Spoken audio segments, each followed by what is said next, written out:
You to walk away from this episode having learned at least one thing that you need to change in your business so you can make money. First thing we're going to talk about are the 3 silent profit killers, okay?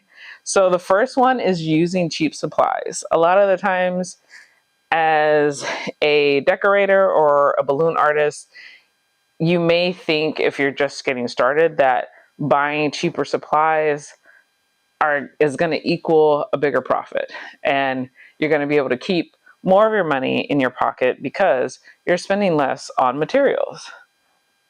Now, math-wise, that might be true, but the value that you're delivering your clients is going to be watered down by the cheap products. They're not going to last as long.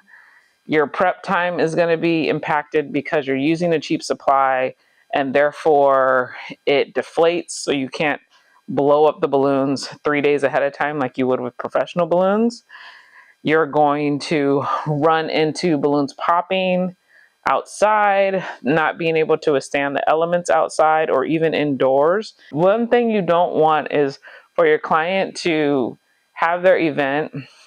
Decorations are a big part of having an event, and your decorations may look nice, or maybe they look nice when you delivered it, but because you're really using cheap materials, as the event went on, the decorations started to wither or started to deflate, and now your client isn't happy. And so by the time you go to either pick up or clean up, your client doesn't even talk to you. Your client isn't even grateful that they had you at their event. And that is one of the worst things that can happen, because they're not going to refer you. They're not going to hire you again.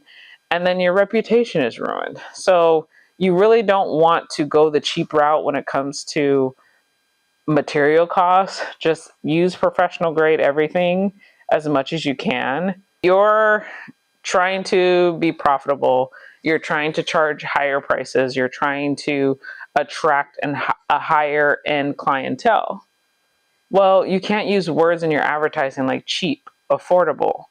Those words attract a certain type of customer.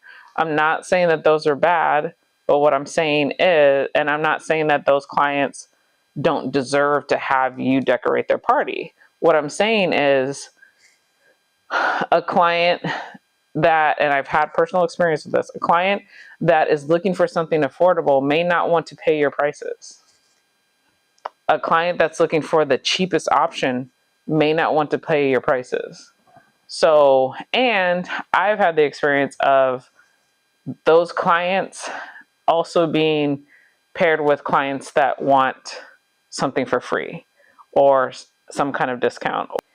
Don't have that if you're trying to elevate. Maybe if you're starting out and that's what you want to attract, to just get people in the door, get money, that's fine. But at some point, you're going to have to shift from like the hustle level of being a balloon artist and only wanting affordable, cheap clients to higher end, even moderate. If someone's not willing to pay like $500 for your setup that is worth $500, they're trying to get it for $100. Like, you don't need that. It's just more of a headache. The third silent profit killer is offering items that you don't currently have and or that you never were going to offer in the first place. Now, I'm not saying that if you have, say, a wish list. So I usually always have every year I have like a running wish list of inventory that I want to buy, things that I'm thinking of buying because I've seen them at other parties or other events. And so I want to get them in my inventory because I want to add that to a certain type of balloon package or setup package. So I'm going to offer, and if I can get pictures of something that I don't have yet, but I want to offer, then yes, advertise those things. So then that way you book the client, you get the money in to order those things, and it pays for itself.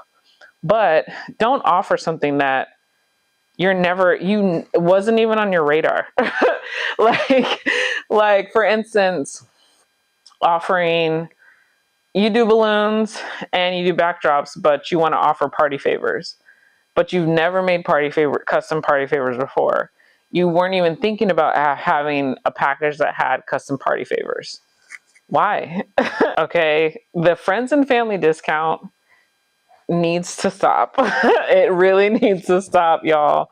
Like, please, balloon artists, creative entrepreneurs, stop giving your friends and family discounts.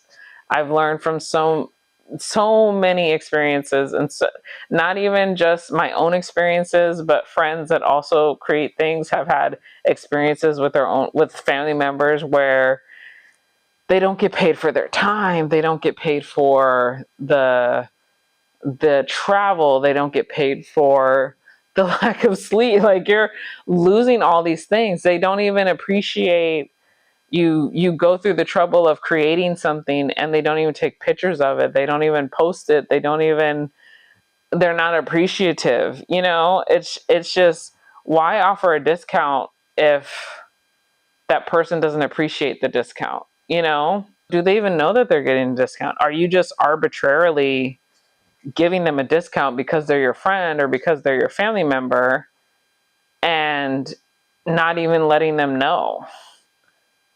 Which, that's like, one, you shouldn't give a discount in the first place, but if you do give a discount, let them know that that's what they're getting. Because if their party turns out great, which it probably will, if their party turns out great and everything goes great, and say they are appreciative and they refer you to someone, they're going to tell the person that discounted price.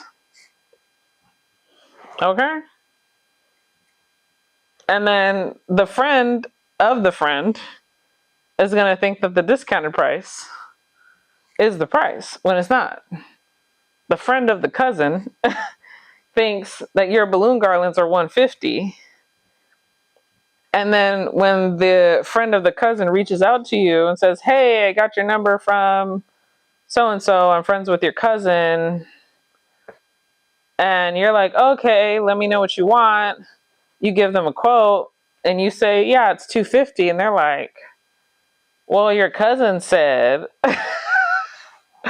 So now that we've got all that out of the way, we can talk about what profitable balloon artists and decorators do differently that make them money and actually increase their profits rather than have them lose money. So the first thing they do is focus on 1 to 3 rentals. I always recommend just being hyper focused on one thing, because if you hyper focus on the 1, 2, or 3 things that you do well, that people are always looking to you for, that people are always searching for, and they come across your business, and you throw everything else out the window, then you will actually be more profitable. And what happened with us, one of the reasons we got rid of our venue is because our thrones were more popular. Like, people were booking our thrones instead of the venue. They would come, they would see the thrones at the venue, and maybe they couldn't afford the venue, but they could afford the throne.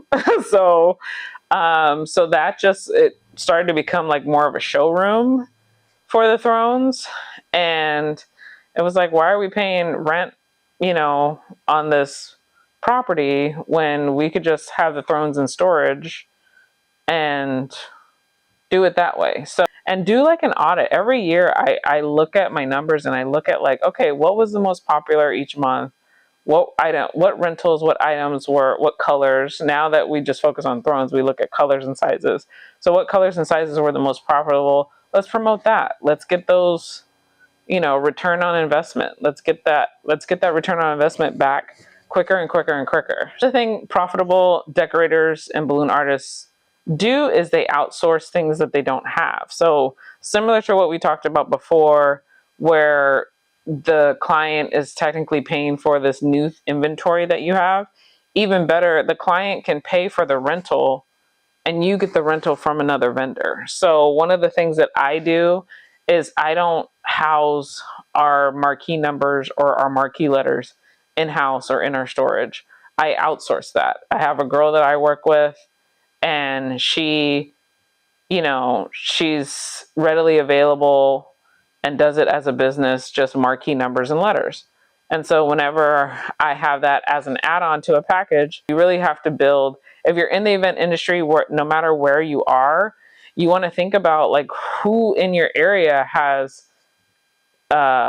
compatible or comparable items that you can add on to your packages.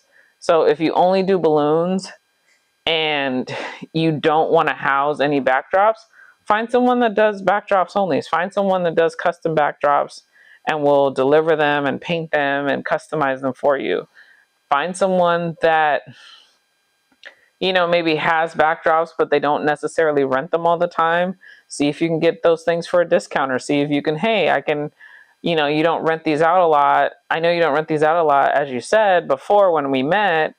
Can I rent them from you every now and then for events that I have? You know, so that's ways that you can get creative and not have to store any inventory in-house. And you're going to make a profit because now that client is like, oh, she has everything. And that's not something that you're going to share with them, that you're outsourcing it. They just think you have everything when you really don't. You, like I said, you want to build rapport with other vendors. You know, when I drop off and I see other vendors, I always try and get cards. I always try and get Instagram.